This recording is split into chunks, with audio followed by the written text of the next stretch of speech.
Hello കൂട്ടുകാരെ, എല്ലാരും സുഖമായിട്ടിരിക്കുന്നു. ഞാനും അമ്മയും കൂടെ വീടിനടുത്തുള്ള കടയിൽ പോയതാണ്. മുറ്റത്ത് കൊറേ ചെടികളും പൂക്കളും ഉണ്ടായിരുന്നേ. ഞാൻ അതെല്ലാം നോക്കിക്കൊണ്ടാണ് പോയത്. പിന്നെ കടയിൽ കയറി സാധനമൊക്കെ വാങ്ങി. പിന്നെ തിരിച്ച് വീട്ടിലേക്ക് തിരിച്ചു വന്നപ്പോ 2-3 പൂവൊക്കെ പറിച്ചേ. കടയിലോട്ട് പോകുന്ന വരിക്ക് വീട്ടിലൊരു അച്ഛനും അമ്മയും ഉണ്ട്. ഞാനും ചേച്ചിയെ ആ അച്ഛനോടും അമ്മയോടും ഭയങ്കര കൂട്ടാ. എന്നെ കാണുമ്പോ എന്തെങ്കിലുമൊക്കെ ചോദിച്ചോണ്ടിരിക്കും. ഞാൻ വരെ കുറച്ചു നേരം നിന്നു. വരെ നല്ലൊരു മഴ പെയ്തേ. കുട കയ്യിലുണ്ടായിരുന്നു, അതുകൊണ്ട് നനഞ്ഞില്ല.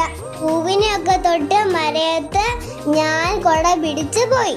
അപ്പൊ ഇത്രേ ഉള്ളൂ ഇന്നത്തെ വീഡിയോയെ.